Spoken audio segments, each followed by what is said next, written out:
We're building a house in the lovely George in the Western Cape. Here's our piece of land, and here's the house designs. We're so stoked about it. We have started moving the land, marking foundations, digging foundations, pouring foundations, and now we're bricking up.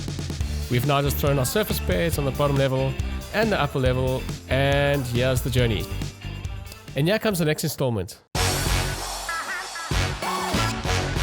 few updates happening on site, which is very exciting. Last time we were here, we showed you that we had those surface beds done, which is still done. It's only been a few days and we've made incredible progress. I mean, these guys are just building at a rapid rate.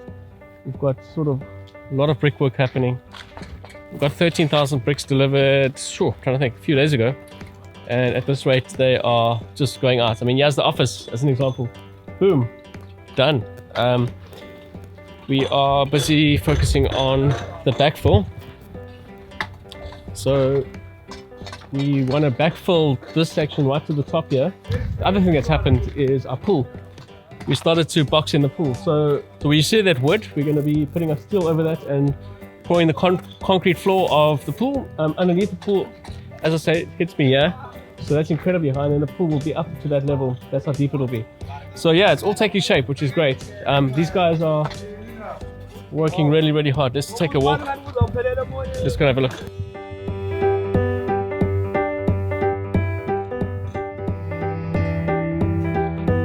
So, got a lot more brickwork happening here. So these guys are really going, and they're doing a great job, and such nice guys, you know. So really enjoying it.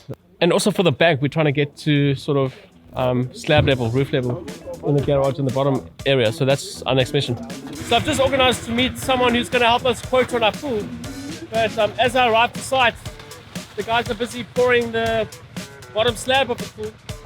So it's actually worked out quite well, timing-wise. So let's see what we've done. What they've done there is they've made like a chute, obviously, and they're just going to keep pouring that.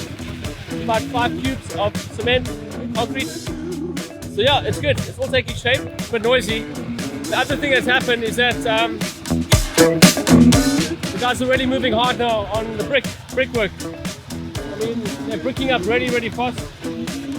How fast are they bricking up? So fast. So fast. And yeah, we're busy starting to backfill the garden. That's an ongoing exercise. Next week we're going to be bringing in material.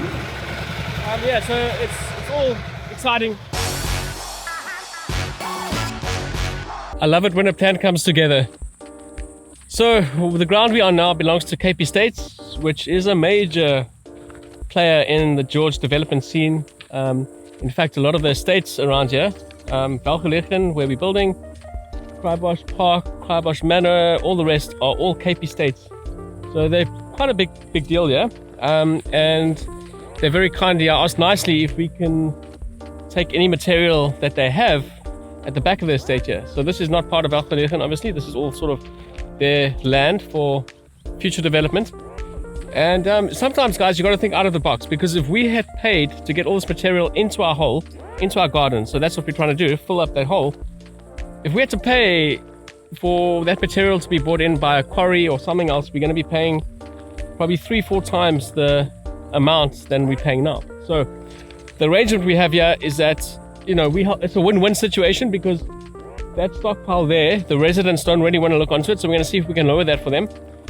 And yeah, we've split machinery costs. They've agreed to pay for the excavator, and I've got 2 rock trucks running, which is about 500 Rand an hour each, which is about 1,000 Rand an hour. So obviously it's about efficiency, so I'm here making sure the guys are loading well, and without pushing them too hard, but just making sure that we're moving, because yeah, we don't want to burn too many hours. But yeah, it's a great sort of win-win situation. As I say, when you're building like this, you just got to think a little bit out the box, and anything's possible, and that's what's happened here. So yeah, great collaboration. I want to go and see what's happening back at the house. I haven't been there this morning. I want to see how much they've done.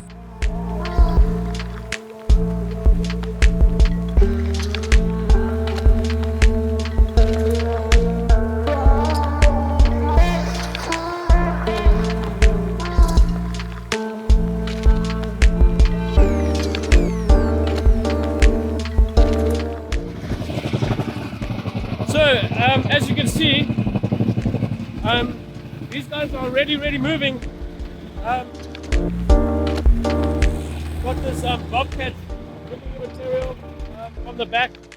Unfortunately, there's a long drive around. It's like maybe about 1.5 k's to come around from where we picked up the material to where they're dumping it. And then we've got this little bobcat that's just going to be pouring in material the whole day. So the plan's working really well, but yeah, there's a lot happening. So yeah, we'll see how long it takes.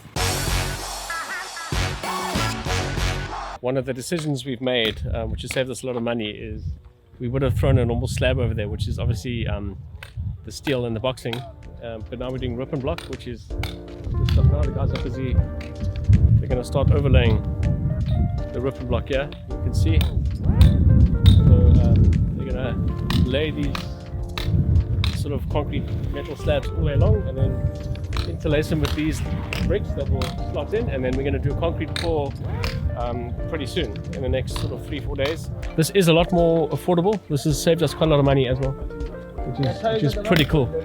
And now we start to get a sense of how big our slab is going to be, which is also pretty cool. There is our slab going right to the end. When I say slab, they still have to pour the concrete over there and fill up the holes. Obviously, they are not finished. Josh, careful. Sorry, I just get nervous. But check, they've leveled pretty much our garden now. So obviously now I'm in the kitchen. And then, yeah, we're going to have the doors and some doors going there. And then that's going to be our garden. So yeah, we finally got enough soil to level this off. So it's coming together, which is cool. Above here is obviously where this will all be nice concrete once it's set. And this is our office. So look how big we've got our office window. And we designed this so that we can sit and have the views. And you'll see here's the stairs that they're busy preparing. If you look closely, they've got the lines on the stairs. So these will be concrete stairs coming down here. So it's nice to see some progress. 6 foot high. So it's been a good few days since we've been on site. The guys are putting in the external stairs that will come from our entertainment area upstairs down to the office. That was the one design flaw, or the one clumsy thing that we had in the house, is external access to the office, but it was the only option we had. These stairs are also going to give us an opportunity to come down to this level of the garden, and we're going to be flattening all of this and putting a lot of grass here. This will be a second garden to the garden up by the pool. So our land doesn't end where the green sort of fence is. It goes all the way down to those trees down there. So we want to leave that as natural as possible.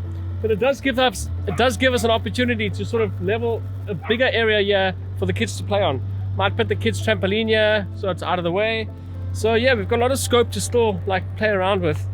I haven't been down to this part of the house in a while, but you'll see here that here's our pool. So that's the room under the pool.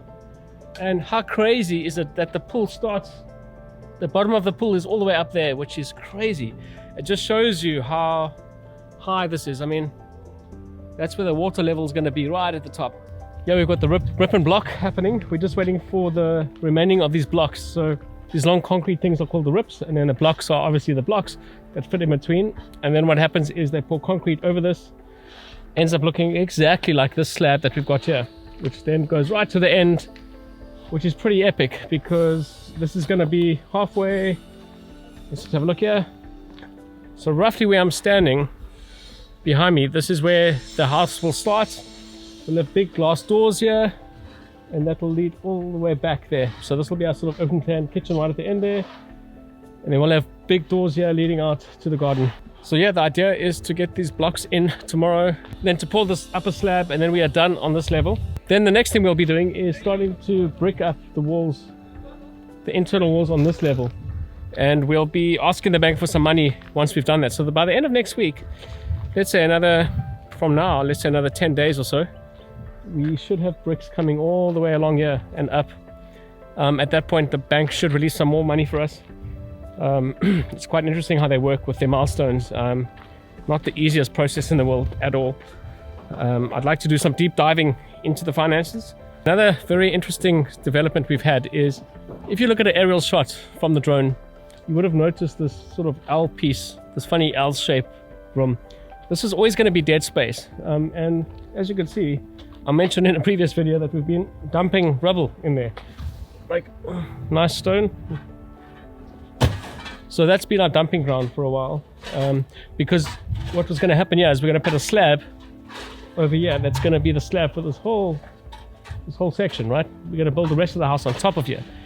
But what we realized actually is that we've got an opportunity to do something with this. So this is actually going to become a wine cellar / storage room. So it's extra storage space, which I'm very happy for.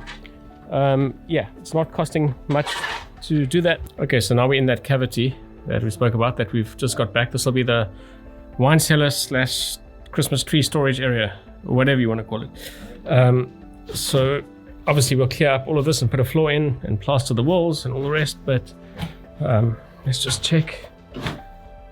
This is now the entrance coming out into the garage. Ooh.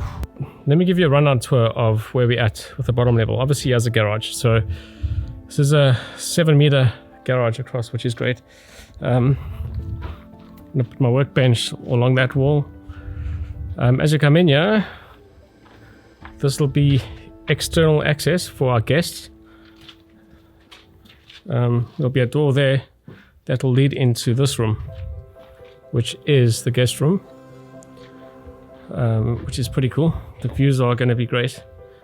As you can see, window there, and the whole of above us, above this level, will be our master bedroom. Believe it or not, we're going to put a bathroom with ensuite with shower and basin for our guests. And then, as I say, these are the stairs that will lead upstairs and then back into the garage. The plumbers have also been hard at work. What they're busy doing is doing our whole sort of toilet, sanitation, drainage, everything. They've been putting in the pipes. Okay, so you can see the guys finished up the roof and block on day 90. It's looking really good. And yeah, so next we had to build the stairs, and our engineer suggested we use lintels for our stairs. It costs like 7,000 Rand to do this whole staircase. We're so happy about it.